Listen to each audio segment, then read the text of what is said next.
of the couple. Then we're going to look at the role and the responsibility of the wife. And then we're going to look at the role and the responsibility of the husband. That's for the next 30 to 40 minutes, which is going to talk about that, right? And I'm going to ask you just to make copious notes. That workbook is yours. Just write in it. Backside back there of the page might be empty. You can write questions that you have there. And I think the approach, for the sake of time, what we will do is write any question you may have. And we will kind of try and have a full Q&A session at the end of the third session.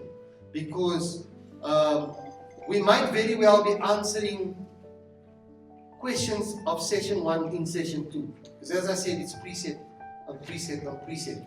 So you may end off at the end of the day not needing to ask that question. So for the sake of time, so that we just, for the sake of experiencing, we kind of do that. And if that question hasn't been answered and it's still burning, you can ask for a friend. You say, I'm asking for a friend. This friend of mine is struggling with X, Y, and Z, or doesn't understand this. And so, I'd like to just ask for my friend. And then you ask the question, or as Brother Martin said, there's a box at the back. And if you want to stay anonymous, write the question out. Only we'll see your handwriting. Nobody else is going to identify your handwriting. So we'll make sure we keep it close quarters, okay? And so that you can ask it and feel safe while doing that. As Brother Martin said, it's not a hearing, it's a... I like that. Can I steal that? Yeah, you did. Thank you. It's not a hearing. We're not here to hang out each other's dirty washing, because that's not what it's about, Yes, there are challenges in marriages. There's some things that are burning and maybe heavy in our hearts. And I just want to honor you for being here today. Some people think that these things, seminars, marriage seminars in particular, are only for people who have problems. And that's why, we call our marriage fellowship, we call it Marriage Enrichment Fellowship. Right? Because the more we meet to enrich, the stronger we build our marriage. Right? And so it's commendable that people come to want to enrich and build their marriages stronger. When you build the fences, then you keep the wolves out. But when the fences aren't built, all sorts of attacks come and they cause destruction, and it's more difficult to rebuild. And so these kind of sessions is about building the walls so we can keep the enemies out, right? And building them strong. And so I like the theme of today, it's building stronger marriages. Building stronger marriages, and that's what it's about for us today. Okay? And so I like the theme also, which is, Billy just said that the theme is building stronger marriages through healing, growth, and having a God-centered marriage. Having a God-centered marriage. Who can tell me what is, I always hear people saying at weddings, when people, especially when a young couple gets married, and you hear Auntie so-and-so and Uncle so-and-so, wishing the couple. And they're saying, always remember to keep God at the center of your marriage. We've heard that, Yeah. Many times. Who can tell me what does that mean? What is our understanding of that? Because I hear that so often, and I would ask myself, what do they mean? Practically, what does that mean? Does that mean we must go to church every Sunday? Or we must pray every night? We must pray when we get up? We must pray before we make love for what we are about to receive. May the Lord make us truly thank. What does it mean to keep God at the center? What do you think? Yes, my brother. Do we have a mic?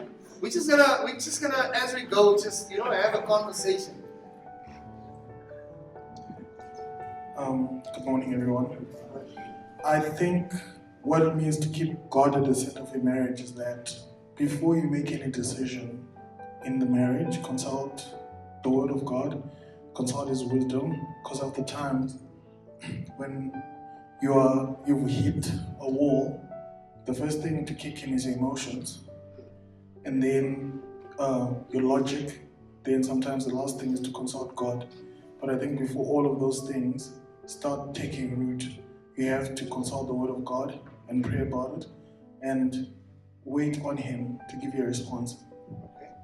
Thank you, sir. Thanks. Anyone else has any? Yes. This is here to understand. Hello, Pastor. I think it means God is the head Yeah. of the marriage. And the wife is the neck.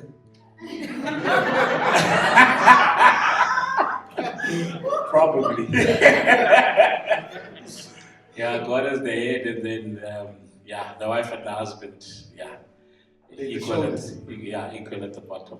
Okay. Yes. All right. Thank you. Okay. Anyone else? Just look. There's no right or wrong answer. It's your view, the way you understand it. Anyone else? Come, guys. Yes. No, the sister in the front here. Good morning, everyone.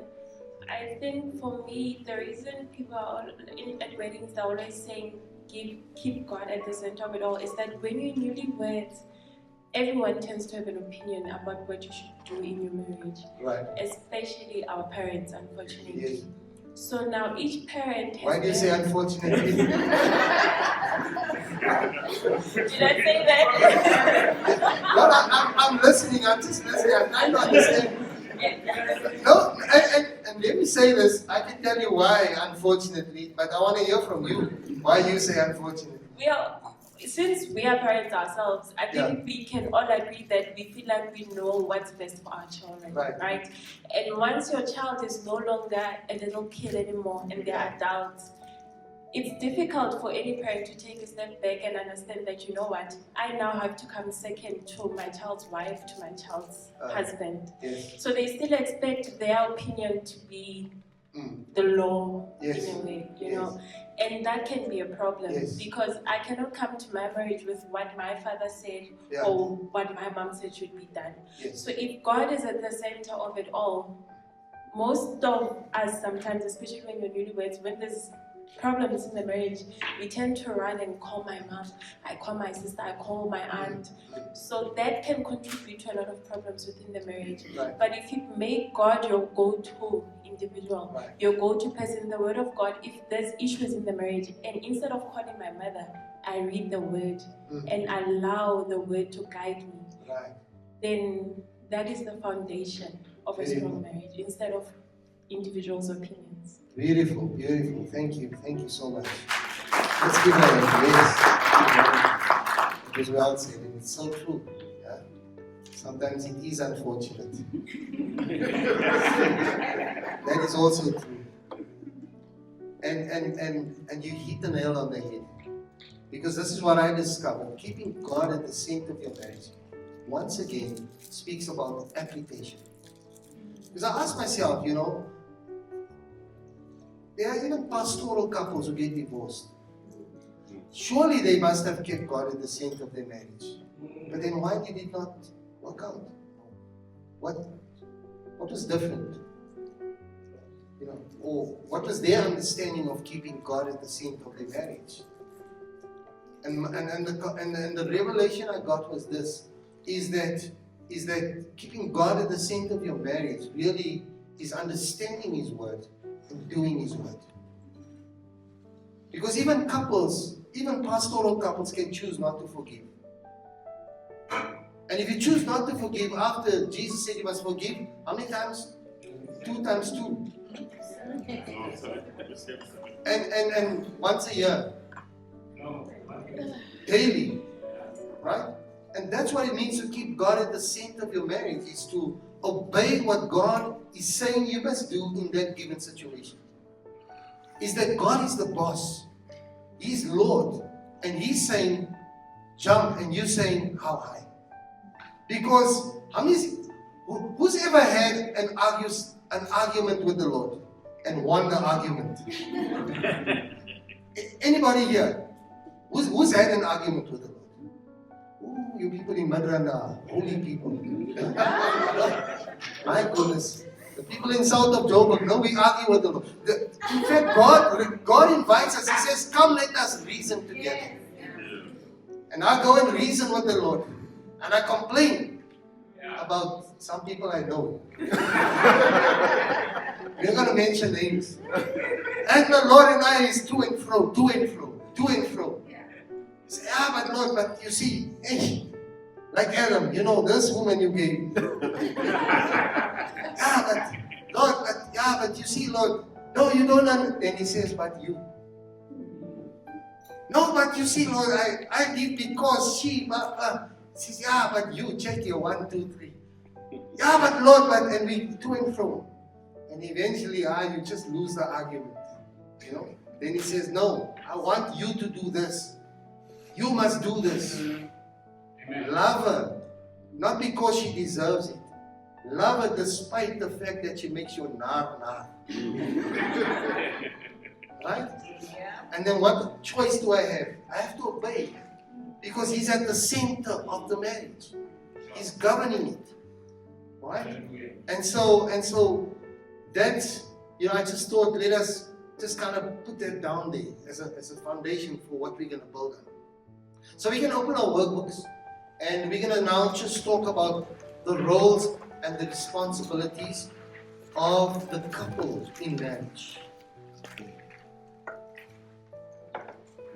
Genesis chapter 2 verse 24. Is there somebody who can just get that out for us quickly, please?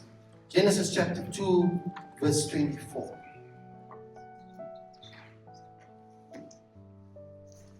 Genesis chapter 2, which is our foundational scripture for this session. And I'm just going to build on that. Somebody have it? Please read it for us. Okay, thank you. Genesis chapter 2, verse 24. Therefore, a man shall leave his father and mother and be joined to his wife, and they shall become one flesh. Amen. Thank you so much. Therefore, a man will leave his mother and father's house, and he will be joined to his wife, and the two shall become one flesh. One flesh. Right? So, there we can already see that God is speaking. He's speaking to the couple, and he's saying to them that we're just now going to look at the role of the couple. The role of the couple, right? The role of the couple, first of all, is to leave. The Bible says a man will leave. You can just fill that in on the workbook as we go along. Will leave his father and mother and cleave or cling to his wife. And they shall become one flesh. Right? So, what are the basic reasons why people don't leave? What do you think are the basic reasons why people don't leave? The Bible says we must leave. But how many of us know that not everybody leaves? Right? Not everybody leaves. You get married, you might be living in another state, but have you really left? Living in another province, another country, but have you really left? What do you think are some of the reasons why people don't leave? Yes, sir. I think it's probably because you would have spent like 25, 30 years with your parents. So just leaving and starting a new life with somebody that is a stranger. It's really difficult. Okay, thank you. Right? Anything else?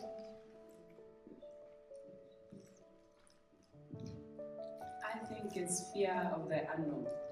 Beautiful. It's true. I also think it's comfortability. Yes. So that's why people wouldn't want to leave. Right. Because it's scary, it's fear of the unknown, right? I thought maybe some women are not leaving because the Bible said the man shall leave. That's a good one. The men are leaving, but the women are not. But on a serious note, I think sometimes it is just having a family structure that you've always depended on growing up. Mm-hmm. It's not so easy for you to detach yourself. So I think maybe that's one of the reasons. One of the reasons, yes. That's so true. Apostle Peter, his wife, was also sharing with us. They have a 12-year-old daughter, and she's the youngest. And she said, no, when she gets married, her husband is going to come and stay with them. And they said, no, you can't. You must leave with your husband. She said, no, the Bible says a man will leave, so I don't need to leave. I don't need. So yeah, I see the reasoning there. So I don't need to go anywhere. So what we've mentioned here is that one of the reasons why people don't leave is personal problems. Personal, right? It's comfortability, it's fear, it's whatever it might be, culture. So people don't leave, okay? And the other problem why people don't leave, especially with very young couples, is the parental problem. As my sister said, they want you to get married, they like the idea that you're married, but the parents want to be too involved. They're too involved, and they mean well in their defense. Because every parent wants the best for their children. Isn't that so? Right? But they get so involved that their good intentions have bad consequences. So it's either a personal problem or it's a parental problem. And so, how is the word leave defined in the Hebrew language? The language in which the Old Testament is written? First of all, in the Hebrew, when you unpack the Hebrew etymology, you discover that the word leave means to loosen. To loosen something, right? To detach, to untie yourself. So, in order to leave, you must loosen yourself from the place of comfortability. It also means to depart. It means to, in the Hebrew etymology, the word to leave means to depart. It means to leave physically. Right? You're gonna wave goodbye. This is what I do when I do weddings. We have the unity candle. And we give the mother of the bride and the mother of the groom, we give them a single candle each. Right? An unlit candle. And then we allow them a moment to the side and we say, please give your child your last words of goodbye. Because you are now not becoming one big happy family. They're leaving your family so that they can become a happy family. So you don't have one happy family, you have two happy families. Because they have to depart.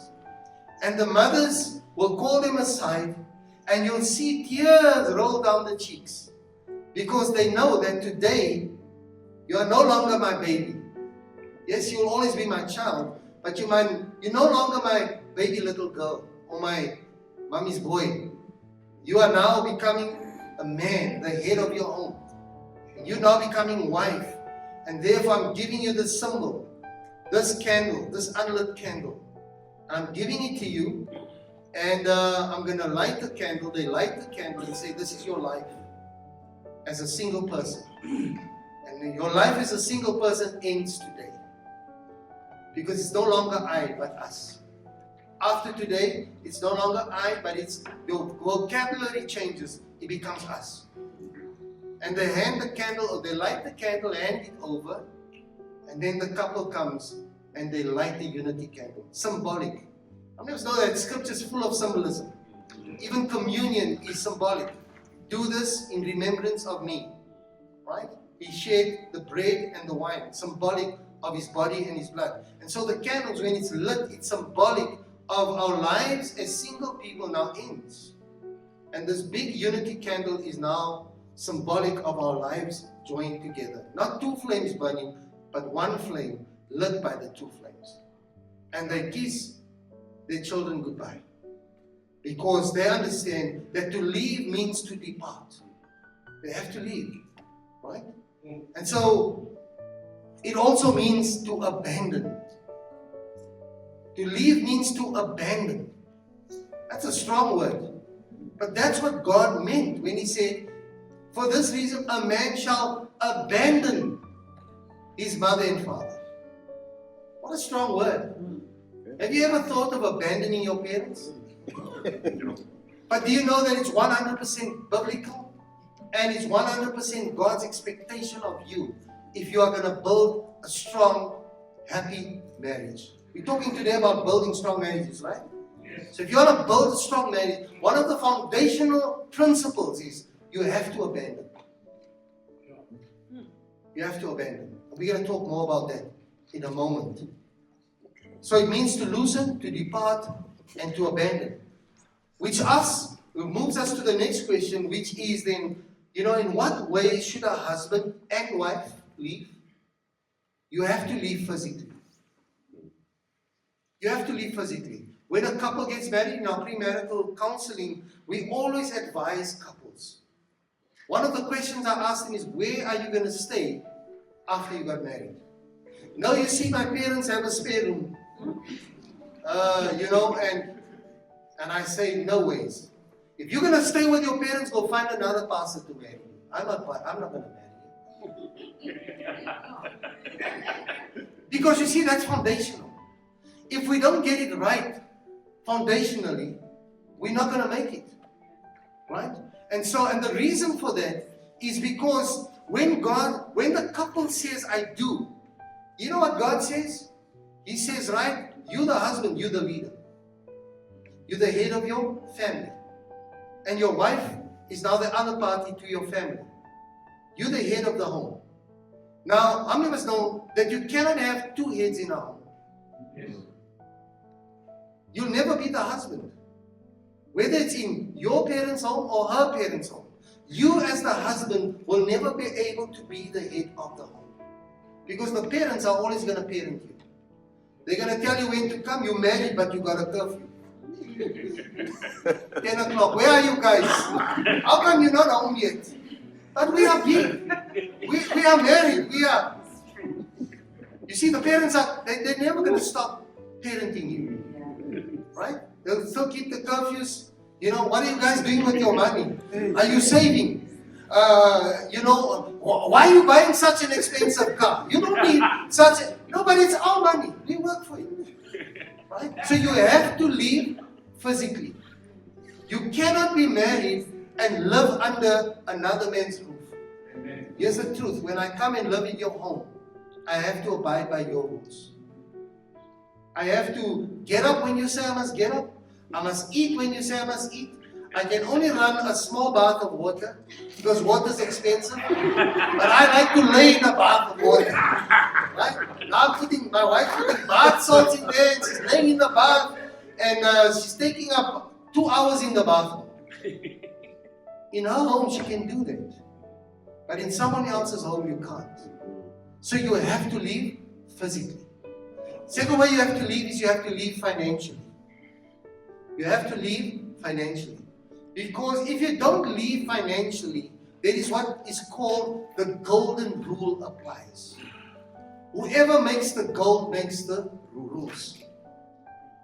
Right? So, if you don't live financially, you're always dependent on your family and your parents for financial assistance. They are going to tell you what to do. We go to work every day, isn't it? We sell our time for finances. For gold. And that's why our bosses can tell us what to do, when to do it. Because they give us gold. Therefore, we have to abide by their rules. Right? You must be at work at this time, and you can only leave at that time. And you can take lunch at this time, and you can take tea time at that time. Because the golden rule applies. You have to live financially. If you don't live financially, you're going to be under the weight of the instruction. You have to live emotionally. Emotionally. Right? So the day you say I do, no more mommy's boy. Huh? No more mommy's boy. I know when we got married, 2 weeks into marriage, some people were missing mommy and daddy's home. And we had to go spend the weekend there because there was a wrestle on the inside. Right? And so, thank God for gracious men who fear the Lord and love the Lord. And so we had to, accommodate. And we went to sleep in our old bed at home. Because she was missing home. Right? The day you get married, that is no longer home. It's no longer home. You now have left physically, you've left financially, and you have left emotionally to go and build your own home. When couples who are newly married have a fight, you know what they do? They pack up and they say, I'm going home. Isn't that so? They say, I'm going home. Where are you going home to? Because here you are home. This is home. See, so you have to leave and psychologically you have to prepare yourself that I've left my mother and father to come and build my own home. If you're going home, it means you're just going to a different part in the house because you are home, right? So you have to leave physically, financially, and you have to leave emotionally. And so we're gonna skip just for the sake of the workbook. It's fine. I think I asked Sister Billy to print to exclude some pages there. But we're gonna now look at the subject of cleaving. So the Bible says, Genesis 2:24 says, a man shall leave his mother and father and cleave to his wife. Right? Therefore a man shall leave his father and mother and cleave to his wife. How's the word cleave defined in the Hebrew language? The Hebrew word for cleave is tabak. T-A-B-A-C. Right? That's the Hebrew word for the word to cleave. It means to tabak. And the word tabak means to make inroads into. Right? To invade. To make inroads into. That's what the word tabak means. The word tabak means, it's defined and it means, number one, to pursue. To cleave means to pursue. You know, it's one of the mistakes people make. The day we get married, you know, before we got married, he saw you. It's like, hey, that one, I want her. And then what does he do? He pursues. And she pursues. And she pursues until he catches her. Can I say that again? Yeah. She pursues until he catches her. Some of us are not getting that. Yeah. Right? So we're chasing each other. There's a pursuit. There's a cleaving. While we're dating, that kind of seems quite easy to do and logical to do. Sweetie, just put this thing on charge for me quickly, please. Is there a possibility we can get an extension? My battery just ran out. Just an extension cord, please, man. So it means, you know, that we're pursuing each other. So while we're dating, it's easy to pursue. And Dr. Bruce puts it this way. Just over this way. Dr. Bruce, let him face this way. Face this way. Dr. Bruce puts it this way. He says, when we're dating, we're so infatuated with each other. We pursue each other. It's almost automatic. You know, you don't have to. And he calls it the glue of heaven. The glue of heaven, you know, that just kind of gets you to be glued together. You know? And so it kind of happens automatically. But you know, as your relationship grows and as it progresses, and you get married, how many of us know that life happens? And we love each other, but we don't really like each other. We know there's a difference, right? Between loving and liking. And so, when we don't like each other, who wants to cleave to someone you don't like? Huh? We sleep like this. Huh? You know, there's a brand called Kappa. Eh? Oh, yeah. Who knows the Kappa brand? Huh? We sleep Kappa. And we don't talk to each other. Why? Because we love each other, but we don't like each other. And so you find it difficult to cleave. And so while we were courting, the glue of heaven was poured. And it's easy to cleave. But as you grow in your relationship and as the relationship progresses, you have to become intentional about cleaving. Because then it becomes work. Right? It's like while you are courting and dating, God makes a fire. And we both enjoy the warmth of the fire because God made the fire. But then God hands over the responsibility to us. and we have to be intentional about keeping the fire going. Right? So you must bring the logs. You got to bring the logs of understanding. You got to bring the logs of forgiveness. You got to bring the logs of romance. You got to bring the logs of loving each other in a way that your spouse feels loved. Speaking each other's love languages. That is where we now are intentional about us cleaving. Because those things help us to cleave.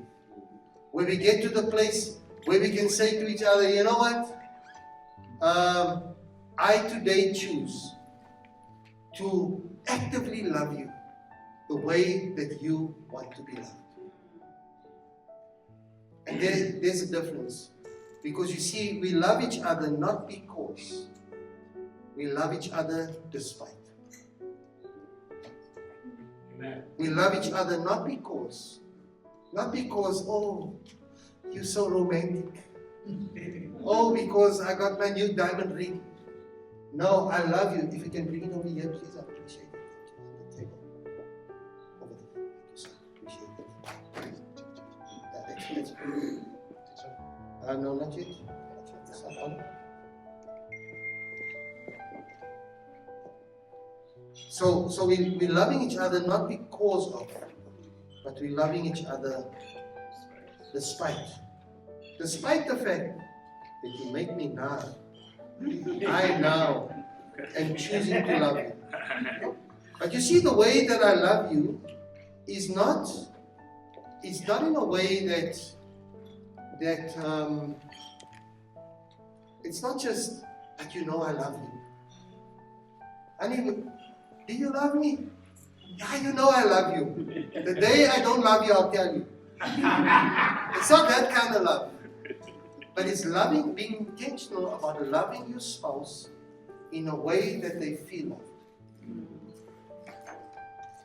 Because we have different love languages. We know about the different love languages, right? The 5 love languages. We know about them, right? We spoke about them the last time.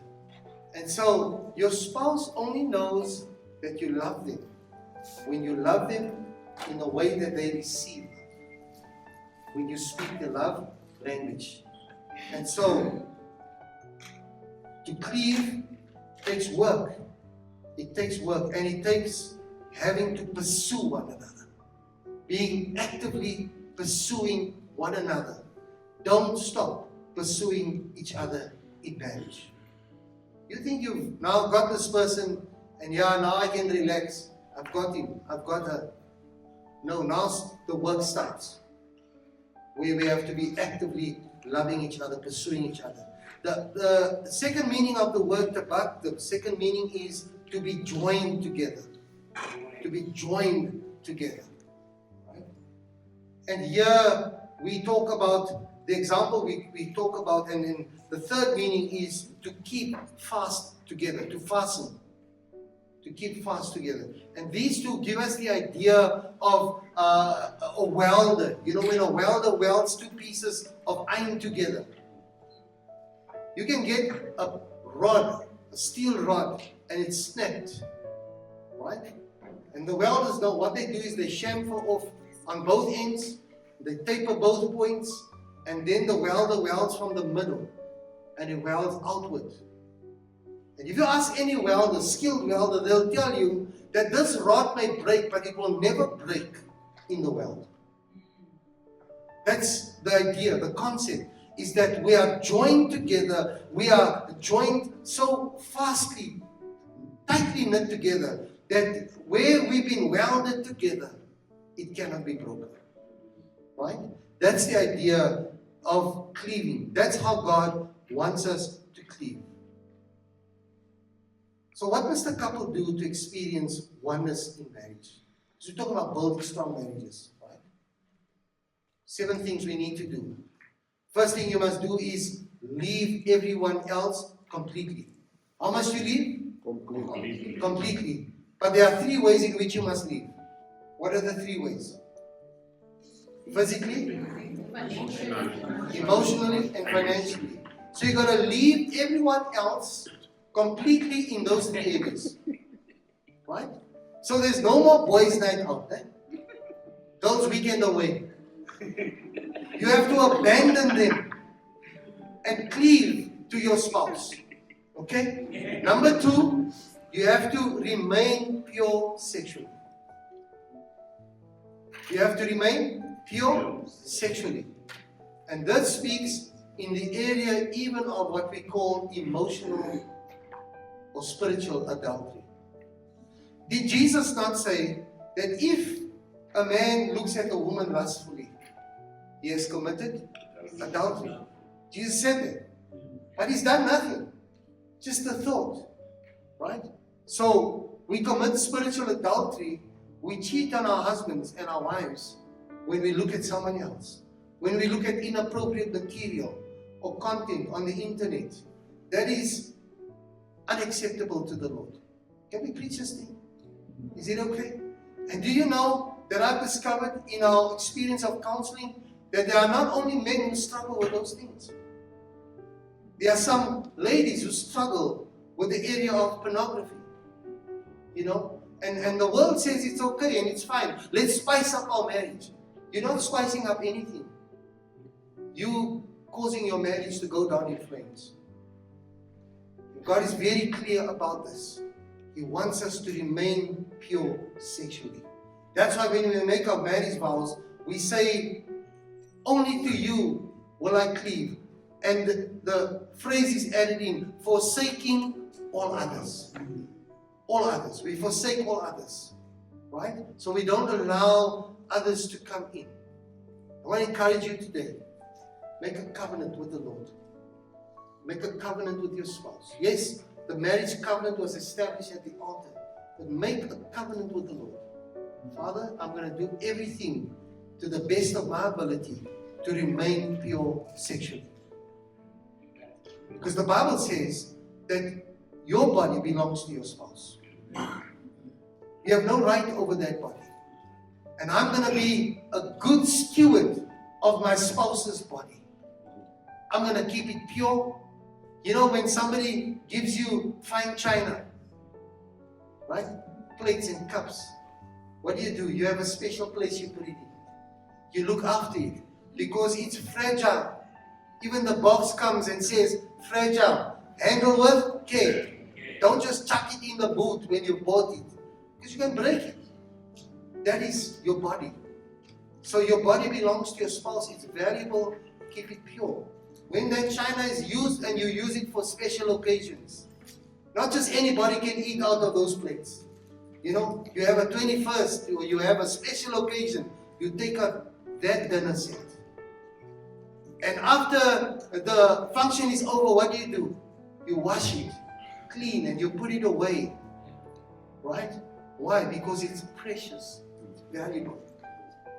Therefore, Romans 12, the Apostle Paul says, present your bodies a holy and loving sacrifice unto the Lord. This is your reasonable service, he says. And so, we got to remain pure sexually. Number 3, you got to love for the long term. Love for the long term. Many couples get married today, and there's some confusion even in the church because, people, you have 3 views on what marriage is and should be all about. You have society's view. Society says, we'll lock you up for 3 months and we'll tell you must get up every morning and clean and blah, blah, blah. Meanwhile, your husband wants to cuddle. You're up 5 o'clock running around cleaning the house, making breakfast. And he only eats breakfast at 1 o'clock anyway. So he's confused. And this is what Apostle Peter was sharing with us. It's like he was so upset. He was so frustrated for the whole year. And he got so angry and he unleashed his frustration on his wife. He just exploded one. He said, I don't understand. Why do you do this? And she's like, but that's what my mother said I must do. And he's like, no. My expectation was, in the morning I want to see your face when I get up. When I wake up. You're the first person I want to see. And when I go to sleep, you're the last person I want to see. Amen. That was his expectation. But those expectations were not met because society said, no, you must do all these things. Right? So there's society's view. And then we have the church's view. Because different churches teach different things about marriage. We read the same Bible, but there's a different interpretation, right? And then we've got society's view, we have the church's view, and then we have God's view. And God's view is the biblical view. Because the Word of God is the mind of God. It's the intent of God. And so while we have society's view on things, and we have the church's view, I believe we're safest when we go with God's view. Because how many of us know that God designed marriage and He knows how it works? That's what we're teaching today. We're teaching God's principles and His values. And so, He says, love for the long term. Now, because people have sometimes veer, they balance between society's view and the church's view. And, when you talk to them, you say, if you guys are going to get married, what is your expectations? I've heard somebody say one day, well, Pastor, we're going to give it our best shot. And if it doesn't work, it doesn't work. Exactly. So already you're preparing yourself for divorce. And you haven't even started. Whereas the mindset must be, we're loving for the long term. I'm in it to win it. And I said it the other last time. If that woman wants to leave me, I'm going with her. She's going nowhere. She's stuck with me. We were at the altar, we said I do. And if she wasn't sure about it, oh, sorry for you. I'm here. I'm here. You've packed your bag. You'll just see I'm here behind you. Where are we going? Where are we going? Love for the long term. Love for the long term. We have made a covenant with each other before we got married. And the covenant is this. We will never divorce each other. Doesn't matter what comes. Not because we're going to have a perfect marriage or we're going to have it all figured out, but we just made a covenant in heaven with the Lord and with each other that divorce will never be an option. It will never be an option. And heaven and hell knows it. Because you see, what you haven't established as law in your life, the enemy will challenge. But if you decreed and you declared, he knows this is an area I can't miss. And so you gotta have the mindset that says, I'm gonna love for the long term. I'm gonna love for the long. For the sake of time, I'm gonna try and speed it up. Okay? But without diluting it. Number 4, live at your own standard of living. In order to cleave, you're gonna have to learn to live at your own standard of living. Don't want to try and keep up with the Joneses. Because the Joneses earn 50,000 rand a month each. You earn only 10,000. You can't have 100,000 rand budget with 20,000 rand. Live at your own standard of living. Right? It's okay if you only drive a Toyota Corolla and the Joneses drive a Volvo like some people we know. We're not going to mention it. We're not going to jell at them either. My Toyota is fine. It's okay. It gets me to work and back. I'm going to live at my own standard of living. Now I want to drive a Volvo, and guess what? All we're doing is fighting about money. Because we want to live like other people. Live at your own standard of living. Amen. Number 5, work at marital happiness. People tell you marriage is hard work. It's hard work, right? So you have to work at it. Number 6, forgive 70 times 70. You gotta forgive. You gotta forgive. You gotta learn to forgive. Yeah, but Pastor, you see, you don't know how betrayed I feel. You don't understand how she disrespected me. You don't understand, Pastor, what he did. Jesus said forgive. That's what it means to keep God at the center of your marriage. Despite how I feel, despite how I want to handle it, I choose to do it His way. Forgive 70 times 7. Number 7, keep God at the center of your marriage. Keep God at the center of your marriage. Next, we're going to look at the role of the wife. The role of the wife. And we're starting with the wife because Scripture started with the wife.